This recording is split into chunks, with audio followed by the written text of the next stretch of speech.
Today's video, let's go over the fact that the Final Fantasy VII Remake demo has surprisingly dropped today. Yes, you can download it right now, and you'll definitely want to download it ahead of May 11th because you'll receive an exclusive PlayStation 4 theme when the full game launches, so you'll definitely want to take advantage of that. That's absolutely free.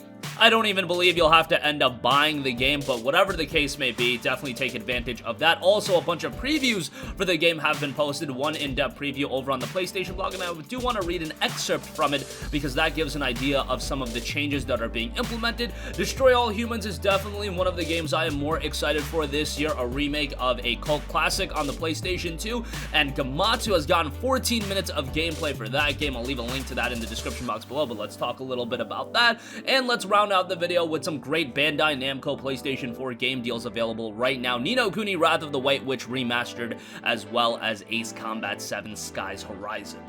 We'll get to that at the end of this video, but first up, the Final Fantasy VII Remake demo is now available. Yes, we knew the demo would be coming. I didn't think it would just be dropping without any kind of indication that the demo would be coming. However, this is just a demo. It's not like they're dropping a new game or something completely substantial out of nowhere with no indication. There were obviously rumblings about a demo happening, but now we know that it is officially out. Go on over to the PlayStation Store through your PlayStation 4 and download it for yourself, and you can play the demo right now.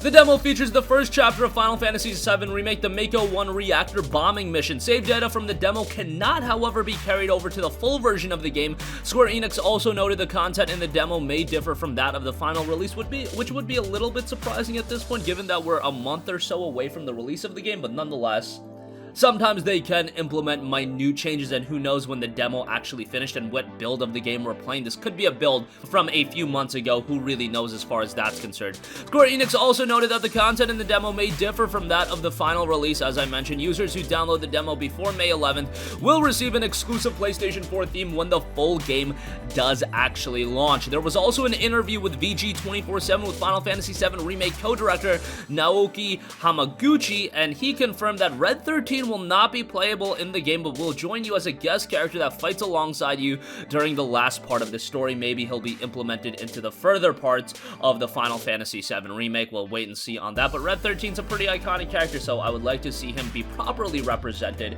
in this overarching narrative of Final Fantasy VII through the remakes. Also, there were a bunch of Final Fantasy VII Remake previews posted. A lot of outlets, including 4Gamer, Dengeki Online, Easy Allies, Eurogamer, Famitsu, and so on and so forth, got some time to play the game. The PlayStation blog has a post out right now, 3 hours with the Final Fantasy VII Remake.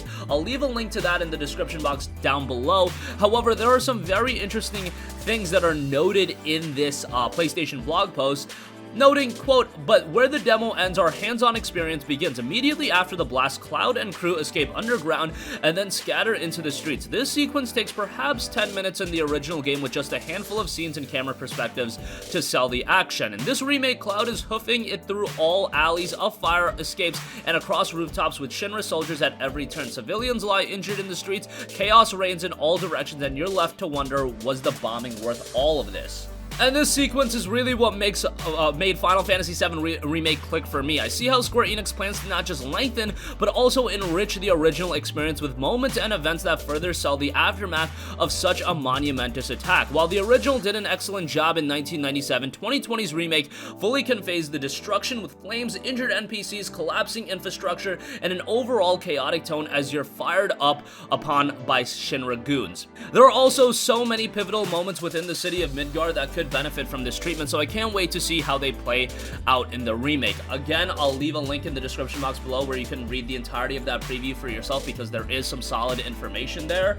And I know you guys want to be up to date with all the ongoings with the FF7 remake, so definitely some insight there. However, that excerpt right there really identifies what this game is going for. Yes, it is going to be in multiple parts, and yes, I will say it until I'm blue in the face, Square Enix really needs to make that abundantly clear to everyone buying the game. It should really be on the box art, because I guarantee you, while you guys are going to think it's absolutely ridiculous, who's going to get duped into thinking that this is the entirety of Final Fantasy VII? It's been all over the gaming news. Guys, not everybody keeps up with everything in the gaming news. I don't know if you guys like associate yourselves with people that are fringe gamers. They might be casual gamers, but Final Fantasy VII is one of those games that does hit the casual market, and I really feel like, and I feel so strongly about this, that Square Enix needs to make it abundantly clear, whether it be in the titling of the game, whether it be in the box art, whatever the case may be.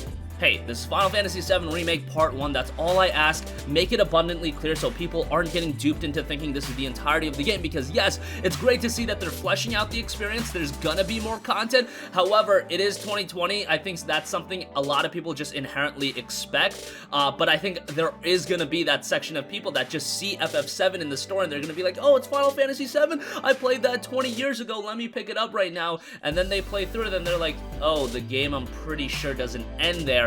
That's a problem. I wish it was remedied. However, this game is looking phenomenal. I can't wait to get my hands on the demo. I haven't had a chance to try it out yet, but based on everything I'm hearing, I really think this has potential to be an incredible game. And as a multiple part experience, I understand why Square Enix is doing it. Square Enix has this money printer in Final Fantasy VII on their hands. Do they really want to just do it once? And even with that, if you are expanding the experience as much as it's being suggested that it's going to be expanded, you can separate it into multiple games. Final Fantasy VII was a massive, massive game, and the thing about FF7 was it was on the PlayStation 1. You're dealing with a world where, you know, you got overworlds and things like that, and you can flesh out the entirety of that experience and make quality games each time out of the gate. You can make 30 to 40 hour JRPGs, maybe even longer than that, with every part of Final Fantasy VII. That is easily doable, so I understand why they're doing it. And I think the game has an incredible amount of potential. Look, if it wasn't delayed, we would be talking about playing the Final Fantasy VII Remake tomorrow. It's kind of depressing thinking about it on that end. However, it did see a slight delay. It will be coming April 10th. I'm not going to complain about it too much. Look, I've been waiting for the Final Fantasy VII Remake. The hypothetical idea of it going back to E3 of 2005 was finally announced at E3 of 2015, 10 years after the fact, and now we're literally just a month and change away from the release of the game. I can wait a little bit longer and I'll be a-okay. Alright, moving on from that, I do want to know that Gematsu has got 14 minutes of Destroy All Humans remake footage coming from PAX East 2020, and it is looking really good. So this is a full-on remake. Do not expect some remaster or some meme thing like that. This is a full-on remake of Destroy All Humans, and it is looking really good. Definitely check out their gameplay. I'll leave a link in the description box below, but the game itself notes the cult classic returns terrorize the people of 1950s Earth in the role of the evil alien Crypto 137, harvest DNA and bring down the US government in the remake of the legendary Alien Invasion action adventure. Annihilate puny humans using an assortment of alien weaponry and psychic abilities. Reduce their cities to rubble with your flying saucer, one giant step on mankind. Experience the evil side of a 50 aliens invasion story. Rediscover why this game is considered one of the funniest ever created, faithfully rebuilt from scratch in new galactic glory. Enjoy Crypto's unique weaponry like the anal probe gun. Pose as pathetic humans to infiltrate their fragile democracy. Use psychokinesis to send enemies flying or bombard them with random objects. Freely traverse explorable cities from the 50s America using your jetpack. Obliterate humanity's primitive architecture with your flying saucer. Includes the restored, much rumored, never before seen lost mission of Area 42. Destroy All Humans is a very, very iconic game. This is a game that people will go back to and talk very highly about. You could actually pick it up as a PlayStation 2 on PS4 game through the PlayStation Store, and I believe they have Destroy All Humans 2 on there as well. Games are really good, however, they are a little bit dated if you go back and play them now. However, with this remake coming out in 2020, it is going to make a quality and modern Destroy All Humans experience, so I am very excited for that. And again, THQ Nordic absolutely killing it right now in the game, offering all of these remakes, remasters. You're talking new games like Biomutant, you're talking them working on a Gothic title. They've got so many things under their belt right now. THQ Nordic, don't forget, you also got Kingdom of Amalur, I should say, not Kingdom Come Deliverance, but Kingdoms of Amalur. At some point, if you want to remaster that with all of the DLC, I would be all over that. At some point, if you want to make it Kingdoms of Amalur 2, I would be all over that as well. I think the climate for gaming would be much more accepting of a game like that now. Back then, that game should have resonated really well. I just think 38 Studios invested way too much money into developing the game. THQ Nordic seems to be pretty logical in making games games that where they might not sell the best, however, it's about turning a profit and you don't have to invest the most money in the world to actually create the game.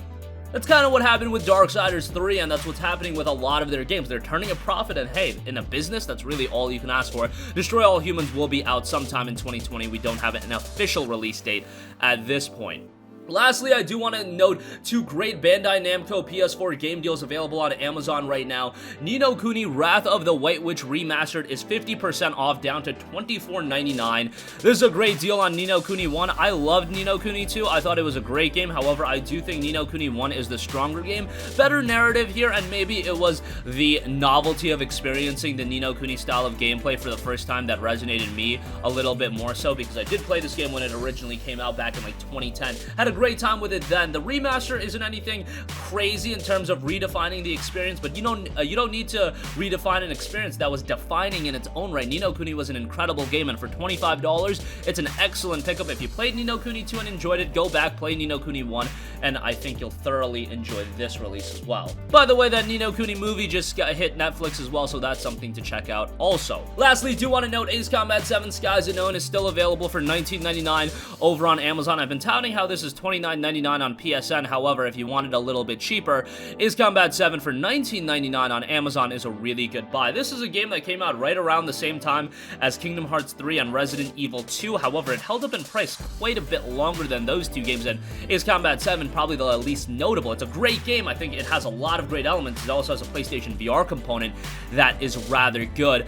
Just was expecting it to get cheaper a little bit quicker, but hey, that's just me being cheap as hell. That's not an indictment on the game or anything like that, or a slight on the game. Ace Combat 7 is fantastic, and if you want an enjoyable flight action title, it's one of the only ones that really fits the bill right now, so I definitely give it a recommendation. So that's going to conclude this video. Again, the Final Fantasy VII Remake demo is available right now. Go and give that a download. Let us know what you think about it. Very exciting times ahead, and can't wait for the release of that game on April 10th. And do note that if you download the demo prior to May 11th, you'll receive a free theme, and the theme, we've got some preview pics of it. Looks rather good. Final Fantasy VII also has a bunch of previews out right now. A lot of content being revealed about the game, so definitely keep up to date with that. Destroy All Humans, Gamatsu's got 14 minutes of gameplay in regards to that. That's shaping up quite nicely. And Ni no Kuni Wrath of the White Witch Remastered and Ace Combat 7, both seeing relatively good discounts over on Amazon right now. That's going to conclude this video. Sound off with all of your thoughts in the comment section down below. Thank you for watching, and goodbye. Hey guys, we hope you enjoyed the video, and if you did, make sure to hit the subscribe button, and if you're already subscribed, do us a favor and hit the bell icon. This way you'll be notified whenever we post a new video. That's the best way to keep up with all of our uploads, and we usually try to upload 2 videos a day. And with the bell icon hit, you'll be notified whenever we do upload a video. As always, thanks for watching.